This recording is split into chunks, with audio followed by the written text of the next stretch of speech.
एक खूबसूरत नज़म, मिज़ाहिया नज़म, जो कि सैयद मोहम्मद जाफ़री साहब की तहरीर करता है। सैयद मोहम्मद जाफ़री साहब उर्दू अदब में, उर्दू मिज़ाहिया शायरी में एक मुनफरिद मकाम रखते थे। बहुत ही खूबसूरत अंदाज़ हँसाने का। और अगर आपने उनको नहीं पढ़ा है तो मैं आपको सजेस्ट करूँगा कि आप उनको ज़रूर पढ़िए, क्योंकि लिटरेचर किसी भी ज़ुबान का हो, उसके अंदर बेशुमार ख़जाना होता है। उससे आपका विजन जो है, विजन ब्रॉडेंड होता है, आपकी एक अंडरस्टैंडिंग इम्प्रूव करती है। तो एक मरतबा सैयद मोहम्मद जाफ़री साहब एब्स्ट्रैक्ट आर्ट देखने चले गए। एब्स्ट्रैक्ट आर्ट को उर्दू में तजरीदी आर्ट कहा जाता है। ये एक ऐसी आर्ट की फॉर्म है जिसमें आपने देखा होगा लकीरों का खेल और उन पे रंग पड़े हुए, जो कि इस नासमझ अकल में तो आज तक बात समझ में ही नहीं आई कि होता क्या है। लेकिन इसको बेशुमार लोग देखते हैं। इसकी नुमाइशें होती हैं मुख्तलिफ़ जगहों में, and they go to those places, they visit the exhibitions. तो नज़म मुलाहिज़ा फरमाइए। जाफरी साहब कह रहे हैं कि ये मैंने ऐसा लगता है कि ये एब्स्ट्रैक्ट आर्ट की नुमाइश जो देखी, ये एक मैंने बहुत बड़ा गुनाह कर दिया।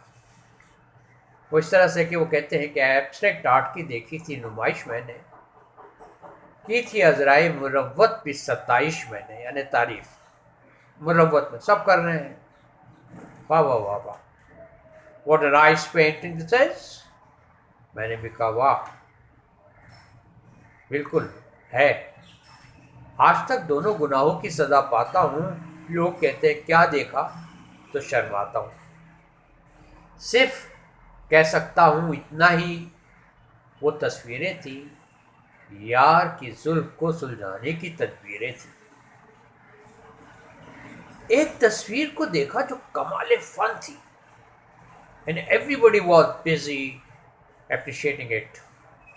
Oh, what a great painting this is. We have never seen such painting anywhere. I'll buy this. खरीदूंगा। एक तस्वीर को देखा जो कमाल फन थी, भैंस के जिस्म पे एक ऊंट किसी गर्दन थी।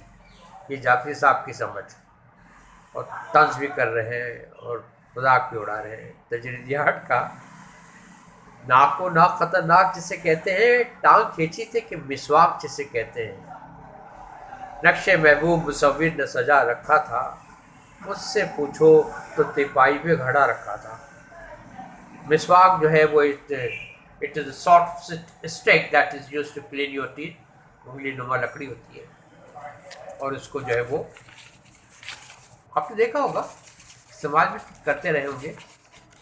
तो अब मैं ये जानना चाहता था कि भाई ये आर्ट की कौन सी फॉर्म है। तजस्सुस, क्यूरियोसिटी, कीननेस, ईगरनेस कि भाई जानूं। तो एक एक्सपर्ट से मैंने बात की जो इसमें माहिर समझा जाता था। ये समझने को कि ये आर्ट की क्या मंजिल है, एक नक्काश से पूछा जो बड़ा काबिल है, एन एक्सपर्ट ऑन इट। सब्ज़ खत में वो कहने लगा राना ही है। आप इसको देखिए, इसके अंदर बड़ी गहराई है, इसकी खूबसूरती आप देखिए, रंगों का आप मिजाज देखिए। मैं ये समझा कि नाकिस मेरी बीनाई है, कि मेरी आंखों को ही नज़र नहीं आ रहा कि ये जो कह रहा है इसको नज़र आ रहा है, मुझे क्यों नहीं नज़र आ रहा। ये सब्ज़ खत में जरा आना है किधर है भाई। तो मैं ये समझा कि नाकिस मेरी बीनाई है। बोली तस्वीर जो मैंने उसे उल्टा पलटा, मैं वो जामा हूँ कि जिसका नहीं सीधा उल्टा। इसको नक्कात तो चश्मा हवा समझा, मैं इसे हजरत मजनू का गिरेमा समझा। देर तक बहस रही, मुझ में और इसमें जारी, तब ये साबित हुआ होती है ये एक बीमारी है। इस नक्कात को भी बीमारी नाक है, बनाने वाले को भी है, जो देख रहे हैं उनको है, मुझे भी बीमारी होती जा रही है। एक तस्वीर को देखा कि ये क्या रखा है, वर्ष के साफ पे रंगों को गिरा रखा है, टेढ़ी तिरछी सी लकीरें थी वहां, जलवाए फिगर जैसे टूटे हुए आईने पे सूरज की किरण। एक तस्वीर को देखा तो ये सूरत निकली, जिसको समझा था अनन्नास वो औरत निकली। और एब्स्ट्रैक्ट आर्ट की इस चीज पर देखिए एहसास, तन की उलियानी से बेहतर नहीं दुनिया में लिबास। इस नुमाइश में जो अतफाल चले आते हैं, डर के माओ के कलेजे से लिपट जाते हैं। अतफाल कहते हैं बच्चों को।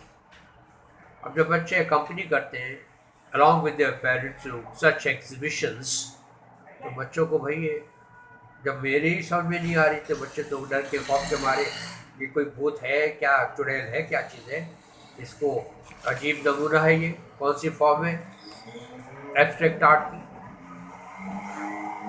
तो अलगरज जायज़ा लेकर यह किया है इंसाफ। Finally what my conclusion regarding this abstract art was, आज तक कर न सका अपनी खता खुद में मुआफ। मैंने काम किया सख्त सजा पाने का, ये नुमाइश न थी ये ख्वाब था दीवाने का। कैसी तस्वीर बनाई मेरे बहकाने को, अब तो आने भी लगे, अब तो दीवाने भी आने लगे मुझे समझाने को। चले आ रहे हैं, आपको ये पता है तस्वीर कैसी है, इसमें क्या है। और यकीन मानिए आप कि मैंने ये तस्वीरों को मेरी समझ ही नहीं है। 5 स्टार रेस्टोरेंट्स में आवेजा देखा, बेशुमार तस्वीर जगह का लगी है। तो मैंने वहाँ पर जो स्टाफ थे उनसे पूछा कि भाई आप बता सकते हैं कि ये तस्वीर में क्या कहा जा रहा है, इसमें क्या डिपिक्शन है। तो कहने लगा 20 साल से तो मैं यह काम कर रहा हूँ, आज तक मुझे बात समझ में नहीं आई, आपको आ गई हो तो मुझे भी समझा दीजिए। और आप यकीन मानिए ये पेंटिंग लाखों रुपए में बिकती है। इसको जो समझने वाले हैं, कबीर जाफरी साहब ने तो इसका बड़ा ही खूबसूरत मजाक उड़ाया है ना। तो मैं अंग्रेजी का एक मुहावरा यहाँ पर बताता चलूँ, if fools went not to market, bad wares would not be sold. अगर बेवकूफ़ मार्केट में नहीं जाएंगे तो वहाँ वो चीज़ें जो पड़ी हुई हैं जिनको कोई खरीद ही नहीं रहा, किसी वजह से बेकार है, या वो कोई चीज़ ही नहीं ऐसी जो उसको खरीदे जाके, वो बेवकूफ़ तो खरीदेगा भाई। तो इसलिए वो जा गया है तो कुछ ना कुछ तो खरीद के लाएगा। तो ये फूल्स वेंट नॉट टू मार्केट, अगर वो मार्केट नहीं जाए तो वो चीज़ें जो वहाँ पड़ी है, सड़ रही है, गल रही है, खराब है, उनको कौन खरीदेगा। कैसा लगा ये मुहावरा मुझे बताइएगा, मेरे कमेंट सेक्शन में ज़रूर बताइएगा।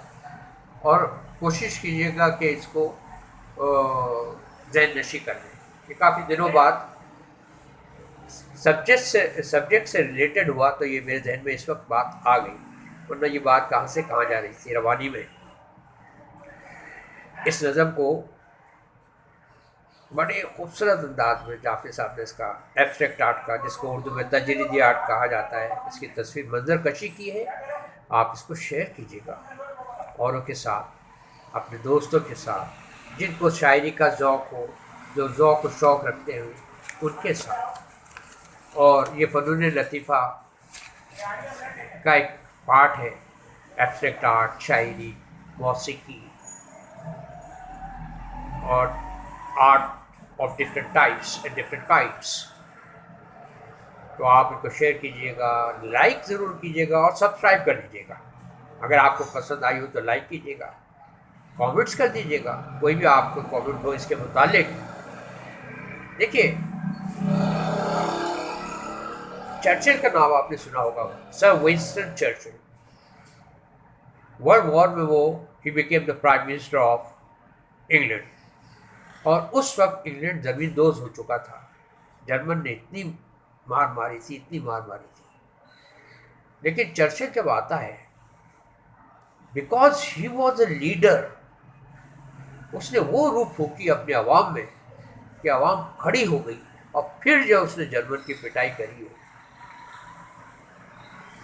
तो सर विंस्टन चर्चिल ये कहा करते थे, आप ताजुब करेंगे कि नोबेल प्राइज विनर है वो लिटरेचर में।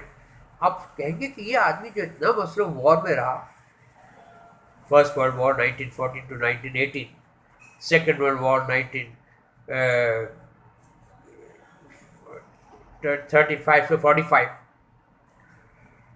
तो आप ये देखिए कि 1939 टू 1945, सॉरी, बट चर्चिल जब ये बात कर रहा है, और वो जब जेल में था तो वो लेटर राइटिंग रोज़ाना करता था। तो ये किताब में मैंने उसके पढ़ा था कि जो लोग कहते हैं कि हम बिजी रहते हैं, वो कहता है बेकार लोग हैं, अपना अदबी ज़ौक़ कैसे बढ़ाएंगे।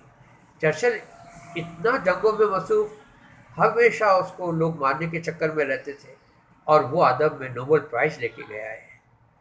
इससे आप, ये सबसे बड़ी मिसाल मैं आपको दे रहा हूँ कि इंसान सब कुछ कर सकता है। तो आप कमेंट सब करेंगे, आज जो करेंगे कल इससे बेहतर करेंगे, परसों उससे बेहतर करेंगे, तो आपको जो लिटरेरी आपका जो लेवल होगा, दैट विल राइज, बढ़ेगा।